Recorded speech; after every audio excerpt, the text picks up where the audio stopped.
Okay, it's Sunday, which means against my better judgment, it's time to go to Reddit and see what we can find in this hive of scum and villainy. So I've been to the Overwatch University subreddit ahead of time and just scraped all the questions off the first couple pages, and we're gonna answer the questions. Why is Dragon Ball FighterZ playing in the background if we're talking about Overwatch? I don't know, man. Why has your dad been at the gas station for the last 17 years? It's just one of life's great mysteries, isn't it? If you're wondering which side I'm on, just look for whichever one started with Blue Vegeta or Android 21. So first off, simple question to start with. If a damage-boosted Genji deflects damage, is that deflected damage boosted as well? Yeah, it is. It doesn't stack, so imagine like Reinhardt's damage boosted when he uses Fire Strike and Genji deflects it. If the Genji's not damage boosted, it just reverts to the original damage. If Genji's damage boosted, it's damage boosted Fire Strike. So basically Genji deflecting spawns a new source of damage, so he needs to be damage boosted for that new source to actually be damage boosted. So, yes, basically is the short answer, but a little bit more in detail. So, next up is how to counter bunker comps, which is a pretty common question I've noticed. I've probably one a week at least. So, if it's the most common bunker comp's going to be the Bastion one. Though sometimes it's like Torbjorn Symmetra, but Bastion's like the most common one and the most difficult to deal with usually, so we'll assume that way. The post was talking about Bastion as well. So, it's very difficult to beat a bunker comp as a singular entity, because the people doing the bunker comp are using the most heinous of all strategies imaginable. They're using teamwork. And it's very hard to beat teamwork as one person. So you're kind of limited. As like a singular entity, the best you can do is like Sombra, build up Emp, use that, then bam, suddenly Bastion's not having a great time. Mei ult, Junkrat ult, they'll displace the Bastion. And, well, they'll displace the bunker generally, so there's that. Hanzo, Junkrat, and Mei are all good at that. So, you can try that angle as well. Pharah doesn't really work, to be honest with you. Pharah comes up as like a possible answer sometimes, but like, there are kind of enough people in the bunker comp, usually, that'll give Pharah trouble. And Pharah, like, if it's like Paris, good luck getting in there, frankly. So Pharah's not as good as people say, I think. Those are about your options as like a singular entity. You could also try like Roadhog Anna, because if you can find a way past the shield, like a gap or something at one point in time, you can trank him, anti-heal him, or hook him out, and then bam, Bastion's pretty much done. So those are about your options like, if you're like alone.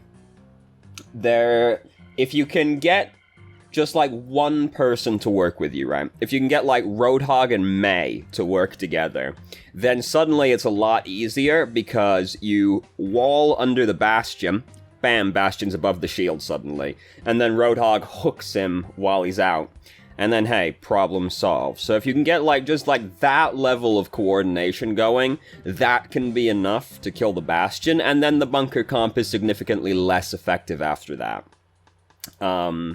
So you got that, and then outside that, you know, you can try, like, if you've got a Zen on your team, you can try, like, you can go in with, like, Trance, which will block all the Bastion damage pretty much, and then just, like, full-on dive them with Transcendence. Sound Barrier, not as good for that, because Bastion will just, like, chew right through it. But the trick is really getting the Bastion out of turret form, so it's hard to do as a singular person, is the moral of the story. So ideally you have teamwork, but that's about it. I lose like 75% of my quick play games. Should I even start playing competitive? And it depends on what you want out of the game, doesn't it? Like, if you want to just kind of like fuck around and just like have a good time, doesn't really matter if you play competitive, right? If you want to actually improve at the game, then yeah, you should play competitive. And you shouldn't worry about quick play, really, because quick play is so far removed from how competitive is that it just doesn't even really matter. Quick play is pretty much worthless for improving, to be honest with you, because the person was like, should I just play like another 100 hours of 100 levels of quick play and see if I improve? You pretty much won't, in all likelihood, just because of like how quick play is. You don't even get to like navigate the maps the same way you normally would in competitive, because quick play teams are usually something ridiculous like 2 snipers, a Mei, and a Torbjorn, right? So you don't even get to like navigate maps properly. So like, outside of like maybe raw mechanics, there's nothing that quick play really gives you in terms of improvement. So if you want to improve, like, play quick play, don't play quick play, sorry, just play competitive, don't worry about it.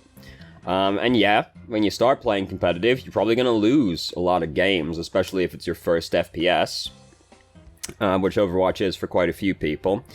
But, like, just try not to let you get that down, like, as an initial part of learning any video game.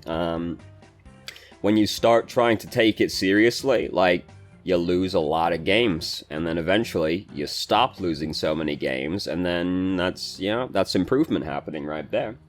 This game, Dragon Ball FighterZ, the first, like, 1,000 games I played, I won something like 300 of them. And that's a pretty depressing experience, you know? Like, it takes a long time. A fighting game is way worse than, like, an FPS. Overwatch will not be that bad of an experience. Fighting games are very unfun to learn how to play. But, you know, it takes a while. You're probably gonna lose for a while, especially if it is your first FPS, but try not to just let that get you down, and just try and, like, focus on improving rather than your SR as much as possible. You know, it's something that's easier said than done, but try, at least. So, the moral of the story is, if you want to improve, yeah, start playing competitive. Don't worry about quick play, dude. Next up was how to not tilt in mirror matchups, which is, I mean, you probably assume, but, like, when you're playing like McCree and there's a McCree on the other team, right? How to not tilt in that situation. I mean, maybe it's because I spent a lot of time playing Reinhardt, but to me it's just kind of like, I don't see why that bothers you, but that's because, like, playing Reinhardt revolves almost entirely around the fact that you're probably playing a mirror matchup with another Reinhardt, right? I imagine a lot of it comes from, like, basically being upset if they outperform you, pretty much, or worrying that they're going to outperform you.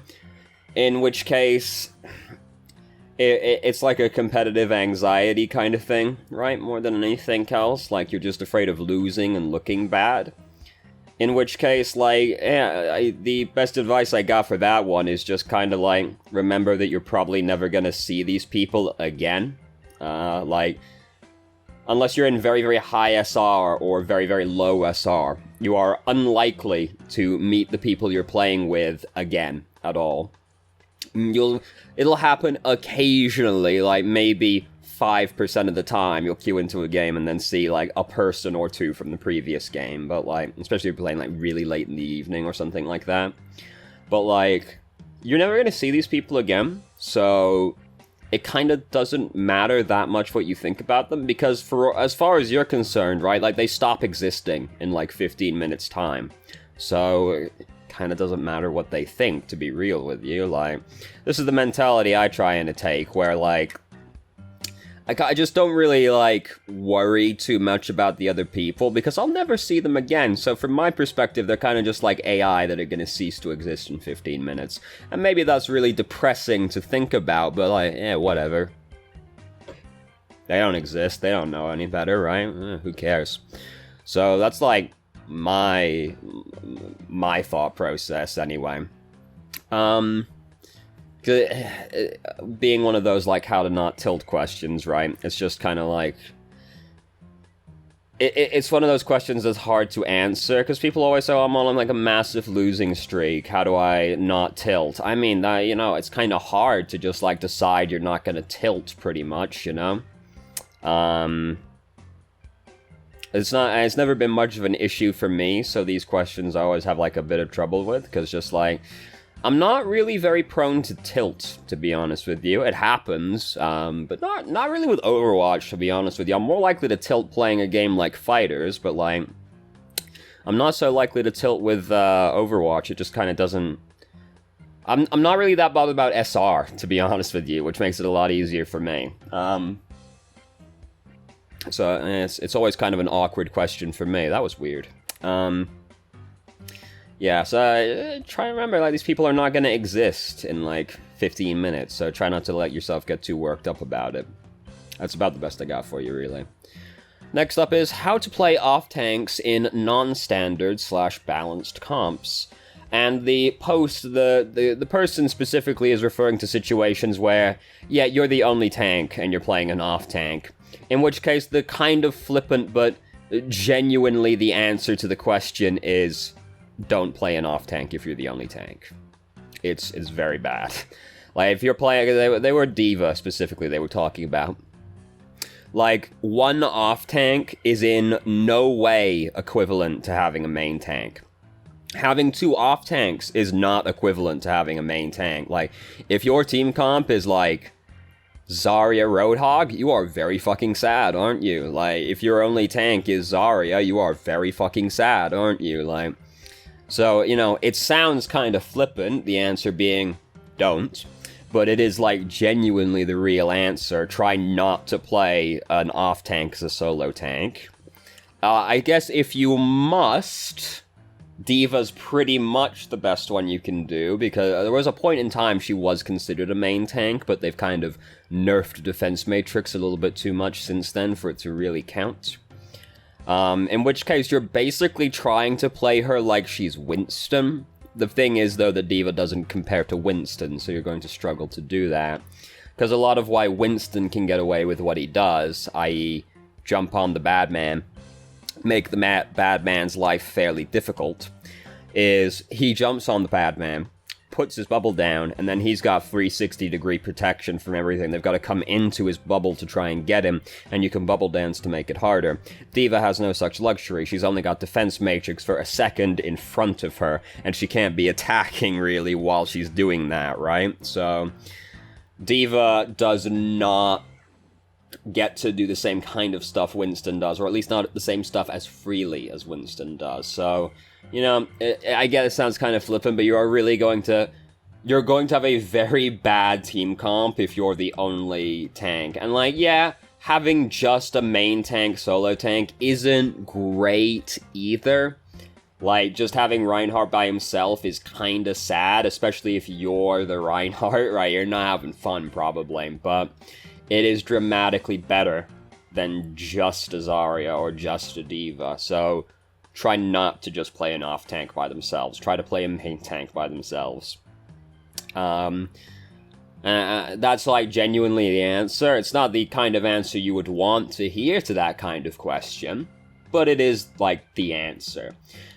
You know, sometimes you have to kind of acknowledge that you're probably not going to have as much fun this game, because you've got to do something for the team. Like, if you're really about winning, right, like, you're gonna take the fun hit to try and win the game. Sometimes you have to do that. Sometimes you have to play the mercy, right? Like, hey, that sucks, but sometimes it's the case.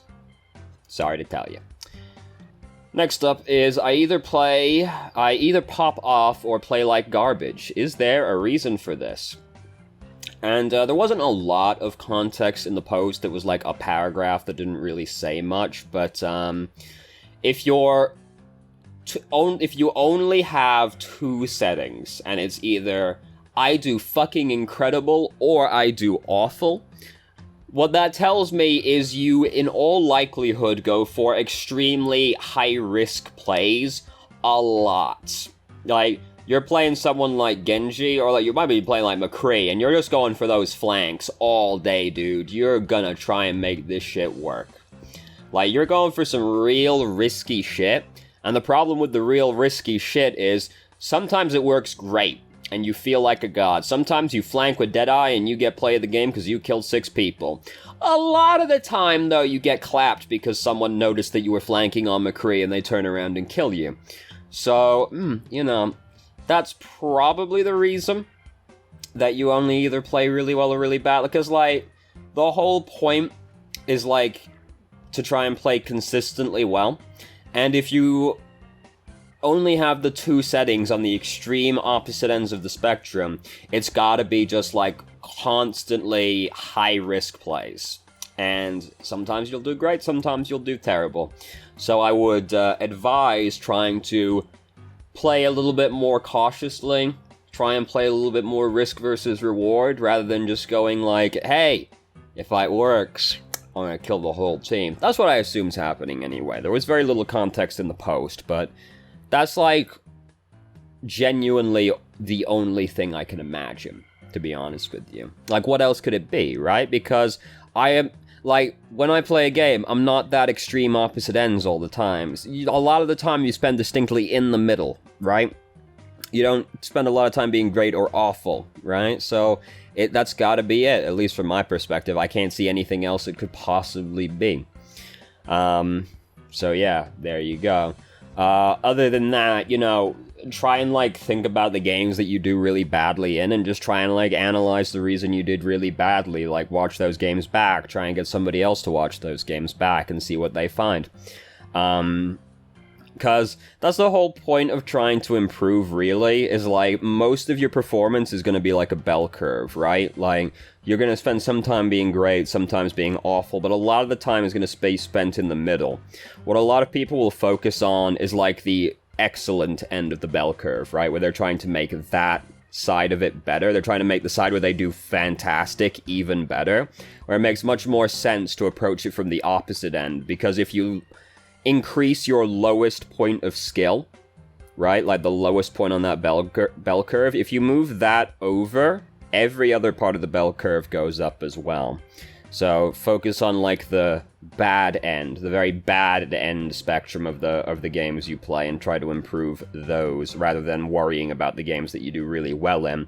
Because if you did really well in those games, there's probably significantly less for you to learn from them anyway. Hopefully that makes sense. I've seen the bell curve argument before from other people, and they presented it much more eloquently than me. I'm not very good at making concise, salient points. It's really just not my bag, dude. I like to be rambling and incoherent, but hopefully at least kind of entertaining. That's what I like to think that I've got over most other people that do Overwatch stuff, right? A lot of people, they spend a lot of time focusing on, like, in my opinion, they spend too much time focusing on being educational, that they forget to be entertaining, right? Like, this is like an entertainment thing at the same time. Because I'll watch someone else that does VoD stuff, right? And they just spend a lot of time being, like, deadly silent, pretty much. You just watch and they're like, you shouldn't have done that, that was bad. That's most people doing that kind of content, right? So I try to maintain, like, a stream of consciousness the entire way through. I try to actually be funny at the same time. Because this is just me personally, but I find it a lot easier to learn if the content is also engaging, right? And most Overwatch type content is not really engaging. That's just me anyway. I think that's the case for most people on who do this kind of stuff. Exceptions would be people like one amongst many. Jane, Jane's great. Flame was good back when he did stuff, but kind of fell off. Anyway, that's my opinion on, like, most stuff. Anyway, next up is, does anybody have any tips for eating ults as D.Va? And it's mostly anticipation, to be real with you. There's very few situations you're going to react to the ultimate and eat it. One exception would be Mei, because Mei is actually very slow to throw her robot, and she doesn't actually throw it until after her voice line has gone off, right? So Mei is feasibly reactable to, but even Mei you can actually pretty reliably anticipate, because most Mei players are going to come out of Ice Block and then do it. So if you're kind of watching the Ice Block and anticipating this behavior from them, then it's even easier to react to them doing it, right? Most stuff like that, most, like, defense stuff in video games is, like, mostly anticipation, to be honest with you. It's very little on the reaction side. Even in, like, a fighting game, it is actually mostly anticipation more than anything else.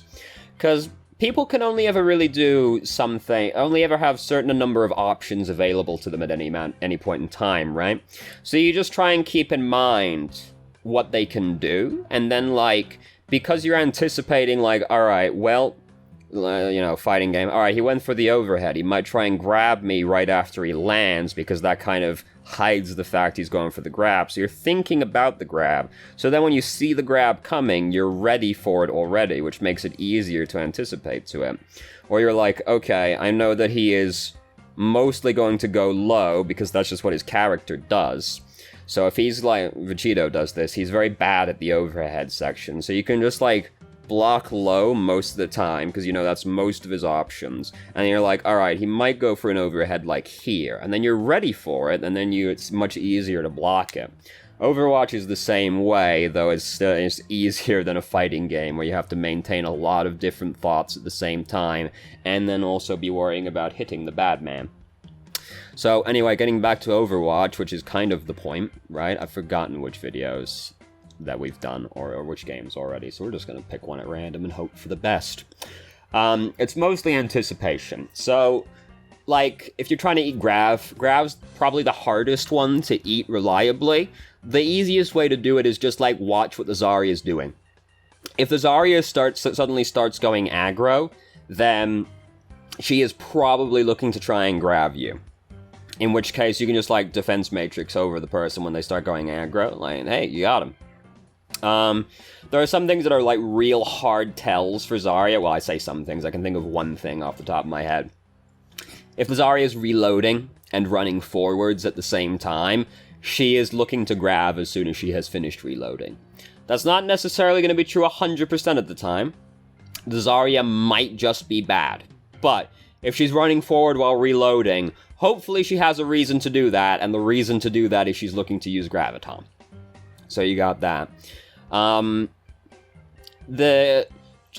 Just try and keep, like, just try and, like, watch for, like, how they play differently, because when they've got their ultimate, they'll start playing more aggressively to try and use their ultimate. But, just kind of think about, like, imagine what the other person is seeing, right? This is kind of how I do it with, like, when I'm playing Reinhardt versus Reinhardt. Think about what the other person is seeing in their head, right? Like, if I'm playing Reinhardt, and I know that the Reinhardt only really sees me right now, like, everybody else is kind of off doing something different, and I'm just, like, standing here on the point by myself with my shield up, he's only looking at me, right? So from his perspective, a one-man Earthshatter on the other Reinhardt is probably not particularly appealing, really. So he's unlikely to use Earthshatter in that situation. But if I know that, like, 3+ people are standing behind me, he's thinking to himself, this might be the best Earthshatter in my entire life. Which means he's looking to try and use Earthshatter. So if you're trying to imagine it from, like, their perspective, right? Like, imagine it from the Zarya's perspective. Can she see, like, a bunch of people clustered together right now on my team? If yes, she probably wants to use Graviton right now. If no, she's probably not. If she can only get, like, 1 or 2 people right now, she's probably not really considering using Graviton right now. So, try and keep, like, what they're seeing in mind, but, like, the easiest way, in my opinion, is really just, like, watch what they're doing, and the second they start playing more aggressive, they're probably looking for it. Some heroes you can really tell as well by, like, their absence. Like, if they got, like, a McCree or a Hanzo, and suddenly you can't see them anymore, that's very suspicious, because those two people are, like, consistent DPS heroes, right? Like, they're meant to be, like, with their team, just outputting as much damage as they can. So if they're suddenly gone for some reason, they are probably trying to flank you, in which case it's easier to look for it. The hardest hero probably is to eat their ultimate is going to be Tracer, because Tracer's going to come at you and you're not always going to know she's coming, and her ultimate has no real tell other than what Tracer's doing, right? Even Zarya, you could theoretically react to it if the Zarya was kind of far away from you when she started using it, right? Tracer, there's no such luxury. So with her, you've, like, really got to be watching for Tracer. And as soon as you see her going aggro after your supports, that means she's probably going, like, she's, like, blinking repeatedly up to the Mercy. She's probably trying to pulse bomb that Mercy, in which case you want to hold it over her in, like, anticipation of that coming. So there you go. Like, that's the answer, is, like, 90% of the time, it's gonna be anticipation more than raw reaction. The easiest one to react to will be Mei, just because of the slowness of her projectile and the fact she says something before she throws her ultimate. So, or like she starts and then throws it. It's not like she finishes speaking, then throws it. But you get the idea. There's a voice line giveaway, whereas, like, not every hero has. Like, Tracer has no such giveaway, right? So that's the answer. Try and anticipate more than react. But yeah, it's really hard to do. Like, pro Overwatch players cannot 100% consistently eat a Zarya bomb, right? So, or a Zarya grab, rather. So if they can't do it 100% consistently, neither will you. So try not to get, like, too banana shape about that one. I'm the one on the left because I've actually started with a different character, which is kind of weird, by the way. I did not like Kid Goku. He is up there in my personal tier list. We've got God's Mistake. Only Cell is in that. Or so Only Cell was in that. Kid Goku is also God's Mistake. Anyway, so next question. Why is it generally considered good for Ana and Moira to do some damage in between healing, but not acceptable for Mercy players to do so? And, The kind of flippant but still accurate answer is, damage boost real good, bruh. That's real fucking good. So, here's the thing. Mercy damage boosting someone. The person you're damage boosting gets ult charge, and Mercy gets ult charge for damage boosting the person at the same time. So, you damage boosting someone who is doing damage is better resource-wise than just you shooting at somebody with your pistol. Because you're both generating more ult charge rather than just you generating ult charge. So there's that. There's also a matter of reactions, where if you're playing Ana or Moira, and you're doing or Batista, and you're doing damage, it's very easy to change from doing damage to healing somebody, right? Like, if you're playing Moira, it's literally just take the sip one down and start spraying instead. Ana, you shoot one person, now you shoot someone else. Same with Batista, right? So it's very easy for them to just switch between the two modes. Mercy has to change her weapon to actually do it. Like, she has to take out a pistol, and then take the Caduceus staff out again for her to actually start healing somebody if she has to. So it's harder for her to react to her teammates taking damage and then be healing them if she needs to be. Whereas if you're already damage boosting someone, you just click the other button, right? So there's that. Those are the two reasons, really. It's just better efficiency-wise, and reaction-wise, it's easier for Mercy to just be damage boosting somebody rather than doing that, or rather than pulling out the pistol. Now, that being said, there are some situations where I think it is very advisable for a Mercy to go for a kill on somebody, particularly if you're using Valkyrie. If you're using Valkyrie and you can see somebody off by themselves, right? Like, if you can see a healer or a DPS off by themselves, it's actually really hard to kill Valkyrie Mercy before she kills you. So if you see, like, a Zen, or even, like, a fucking Soldier or Widow kind of off by themselves, and you're in Valkyrie Mercy, by all means, go and try and fucking kill that person if you think you can. Especially if it's like a support that's off by themselves, like Ana or Zen, because you killing that person is fight winning a lot of the time. So there are some situations where I think it is not only okay, but advantageous for you to go for a kill as Mercy, and it is specifically while Valkyrieing, pretty much, because it's hard for you to die. And actually not that hard for you to kill one person if they're by themselves. If they've got help, it's a lot harder. But if they're by themselves, nah, dude, no problem. So there you go. And next up, and this is the last question for this week as well, is why is there a huge discrepancy in tank players on ladder versus on pro play? And just specifically the number is what they were talking about, not the skill difference between the two, which I would imagine to be fairly self-explanatory. It's just that, like, on the ladder, you're very lucky to get two people that just pick a tank, right? Like, two people that pick tank, especially in a main tank and an off tank, like, you're ideal, right? Whereas pro play, they play goats. So, what the fuck, right? Why, if tanks are so good, do people not play tanks, basically? And pretty much just, like, tanks are not as fun, dude. Like, it's always gonna be, like, most people are gonna have a lot more fun playing DPS than they do playing tanks. It's just a thing where, like, you know, most video games are about fulfilling a fantasy, right? And a lot of people have a fantasy about being a cyborg ninja, you know? That's a pretty common one. Not as many people have a fantasy about being a high-tech paladin, you know? That's something that appeals to me, but it's not something that appeals to very many people. I'm definitely in the minority on that one. So, you know, just from like a raw demographic side, people are gonna get drawn to DPS more than they are tanks. There's also the fact that if you're on a tank, or you're playing a tank on a bad team, it's a pretty miserable experience, you know? Like, if you're playing a Reinhardt and your whole team is staggered, you're the only tank, your healers are like, just like Lucio Zen, they're off doing their own fucking thing the whole time, on top of not being a good combo of healers, like, that's a miserable experience for you, and you, like, can't do anything, right? So, there's a higher potential for sadness playing a tank than there is playing a DPS or a healer, really. And there's also a matter of like how much variance there is between the heroes as well, because there's not a lot of variation between the tanks, really, right? And depending on, like, you probably, like, specialize if you're a tank player, right? Like, you're very hard-pressed to find someone that plays all of the tanks equally.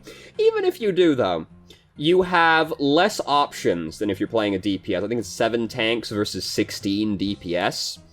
I'm not going to count the heroes right now. It's just off the top of my head numbers. So, you've already got lower options just on a raw math side to begin with. But even then, the meta and the map and your team comp are going to dictate your choice for you, right? Like, if you're playing on Oasis, you are highly incentivized to pick Orisa Roadhog. If you are playing on King's Row, or like, or if you're playing Numbani, you're highly incentivized to pick Winston Diva, because of all the high ground. And if you're playing on, like, Hanamura, you're highly incentivized to play Orisa, Roadhog, or Reinhardt Zarya, right? Like, there are less options to begin with, but then just, like, the situations you're in make the choice for you, and depending on the point in time you're playing at, you might not have any choice at all, to be honest with you. Because I've played the game since launch, and I wanted to play Tracer. Like, that was the hero I wanted to main when the game came out, but I ended up maining Reinhardt instead. And the reason for that is no one plays Reinhardt, and for the first probably like 8 seasons of the game, Reinhardt was kind of a mandatory hero for your team, right? Like, there wasn't a lot of choice in that matter. Like, if you played main tank, that basically meant you play Reinhardt. Sometimes you play Winston. But it took us a good 5 seasons at least before people even started to consider Winston a main tank on ladder. People who knew what the fuck they were talking about knew Winston was a main tank, but the majority of people online and competitive did not know Winston was a main tank, and they did not consider him such. Some people to this day still do not consider Winston to be a main tank, so there you go. So sometimes there's no choice for you at all. Now, if you play main tank, you a lot of the time are going to be playing Reinhardt or Orisa, and that's it. And those two heroes are frequently not very fun to play, and are often quite miserable to play, actually. And you know, I fucking hated playing... I liked playing Reinhardt to begin with. Like, it wasn't that bad, but, like, when you don't have many choices in who you're gonna play, you really start to hate to play that hero real fast. So people that did play tanks very quickly start getting burned out on playing tanks, and suddenly they don't enjoy it so much anymore, and then you have the drop-off in the amount of people playing tanks. So, these are all the reasons, pretty much. Pro players, you know, they can anticipate that their teammates are going to play well, you know, they're going to play well, they're going to actually work with them, there's coordination, you know, and there's a monetary reward for them, right? So they're highly incentivized to play the things that are best. And yes, tanks are best when you can get coordination from your teammates and expect a baseline level of competency, which is very hard to get on ladder. It is very easy to get in competitive play, pro play, I should say. So there you go. Those are pretty much all the reasons. I do think the big one is just fun factor, though, to be honest. I think most people just do not like playing tanks, because tanks are just boring, to be honest with you. Like, healers are more interesting than tanks a lot of the time. I played Reinhardt, and let me tell you, Reinhardt is a mind-numbing experience most of the time. Especially if you're playing Reinhardt properly. That is to say, like he's actually a tank. Playing Reinhardt is extremely tedious. If you're playing Reinhardt like he's a DPS, hey, maybe you have a better time, but you're also lying to your teammates and yourself and saying you're playing a tank when you're actually playing a DPS that happens to have a lot of hit points. So there you go. Those are the reasons, pretty much. So that's the end. That's what I got for you. And those are all the questions I got for you this week as well. So now we're just going to wait for this game to end, pretty much. So yeah, if you've watched these videos for a while now, you'll notice that, like, the third member of my team changes every single week. The anchor, we call that specifically. And the thing is, I just don't really like many of the good anchors in the game. Like, I really like Vegito, and I really like Android 21. I like the way they play. So I stick with them, and Vegito is by far the character I'm best at as well. I've won a lot of games, like 1v3 as Vegito. A lot of the good anchors I just don't like. And the thing is that, like, Vegito 21, or 21 Vegito, is not a very good team comp already, as far as fighters is concerned. So, like, I'm pretty incentivized to pick a good anchor, but the good anchors are, like, Goku, Super Saiyan 1 Goku. Very boring character. Very good, but very boring. Yamcha, very good anchor, very boring. Tien, good anchor, very boring. And a lot of the good anchors I just actively detest also. Like, Majin Buu is or Kid Buu specifically, not Majin Buu. Kid Buu is a very good anchor. I fucking loathe that character. He is only slightly above God's Mistake tier. Gotenks is an incredible anchor. I fucking hate Rat Boy. So, no, can't do that. So I'm in Vegeta, very good. Super Saiyan 1 Vegeta, good anchor, very boring. Like, it's just like my team is already bad from the two I've picked as my point and mid. So, like, the good anchors I'm incentivized to pick, but I just don't like them. So I tend to cycle through them a lot. The anchor I've stuck with the most is Goku Black. He's less boring than the others, but he's still boring, dude. So, like, we know Gogeta and Movie Broly are coming out, and Xbox at least appears to have leaked that Janemba is the DLC character for this season that we didn't know already. One of them was a mystery. We think it's Janemba.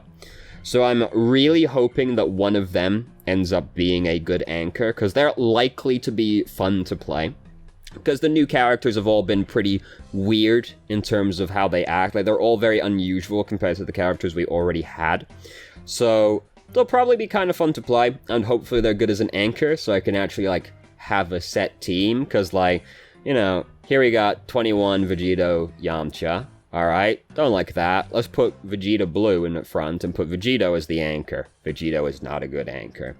Kid Goku came out, let's try that one out. Hate Kid Goku, let's not stick with that. Alright, Goku Black. Alright, we get bored of that pretty quick. Then we go to, alright, let's put Vegito as the anchor. Let's put Bardock as the point. Don't like that very much either. And so I tried Cell for a little while, but Cell's God's mistake, so as you know, that didn't stick out too well.